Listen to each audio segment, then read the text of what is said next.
Let's check in with Feel Good KRQE News 13 anchor Elizabeth Alvarez for this morning's news headlines. Hi, Elizabeth. Hi, ladies. Good morning. Happy Wednesday to you. Happy Wednesday to you at home. We begin this morning talking about what has become a huge talker across the country. If a respected federal agency gets its way, when drivers tell officers they've only had a few drinks, it could still be enough for a DWI arrest. The National Transportation Safety Board is now recommending that states lower the legal drinking limit from 0.08 to 0.05. The NTSB says that's because drivers start to lose control of their cognitive abilities at 0.05. But not everyone agrees with the recommendation. You see, the American Beverage Institute says it's too harsh, and many restaurants and bars agrees.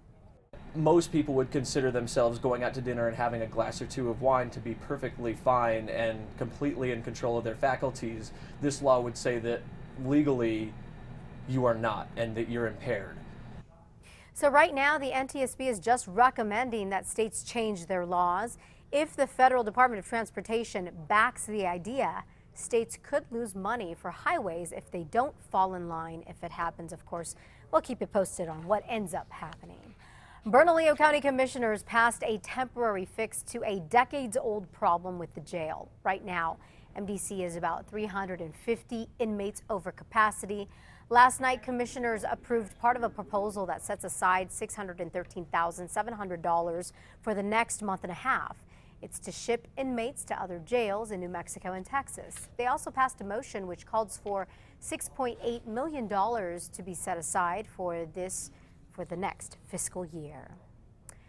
We are learning more about the man who was recently killed in a car crash in Albuquerque. We now know that he just graduated from UNM.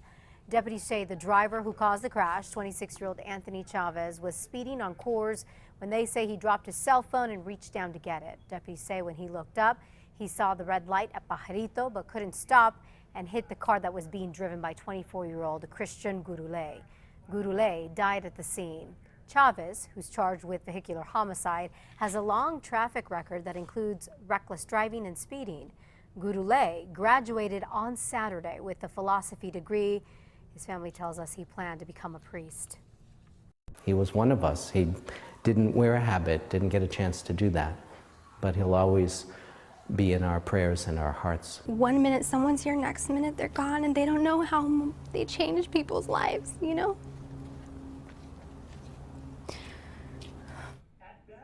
Yeah, such an unfortunate situation there. At Chavez's arraignment yesterday, the judge raised his bond to $100,000.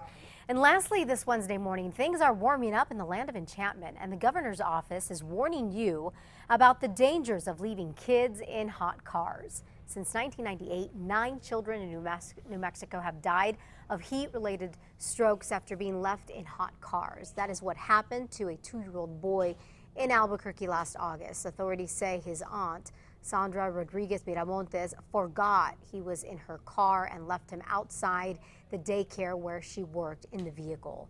She's charged with child abuse resulting in death.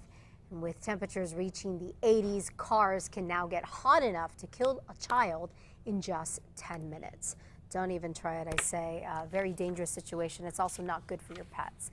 That wraps it up for your Wednesday morning. Be sure to watch KRQE every weekday morning starting at 4:30 with Matt, Kristen, and myself for all your news, traffic, and weather. Ladies, I'm going to send it back to you. Thanks so much, Elizabeth. Really important information for the mommies out there.